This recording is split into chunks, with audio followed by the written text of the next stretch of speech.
Wayne lies in a hollow buried among blocks of ice for millions of years. The roadsides favor promiscuity. Like for a couple of years now, since like 2007, I've been working on a project which essentially involves me writing a novel.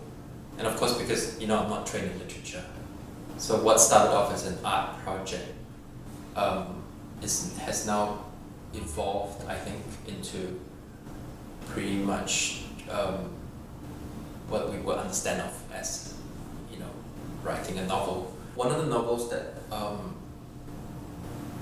has been a very central influence in this process is called Frost from Thomas Bernhard.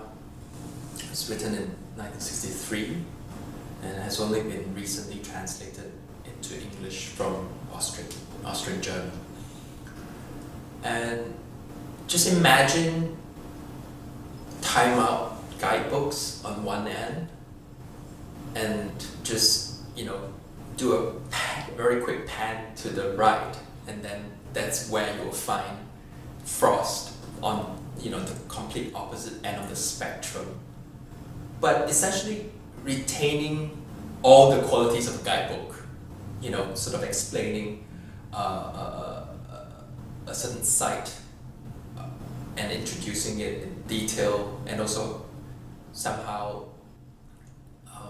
illustrating it through a character's personal sense of space of the site.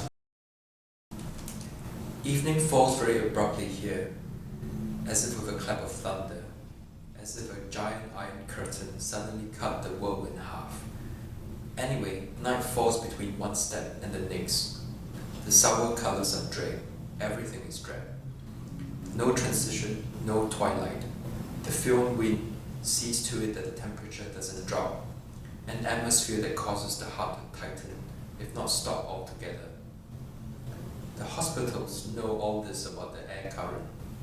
Obstinately, healthy patients, full to the brim with medical science to the point that there is hope for them, suddenly sink into unconsciousness and cannot be reanimated by any human agency, however skillful or ingenious.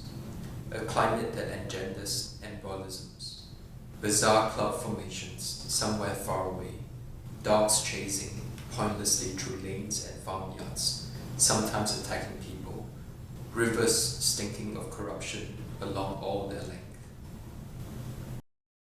It's interesting that this process of reading harks back to some of the sculptures that I've made, where what I've done is to have a selection of books and then present them alongside a series of objects, thereby sort of expanding the idea of how content is always requires a certain kind of vessel, and then these sculptures essentially sort of really trade that very simple fact.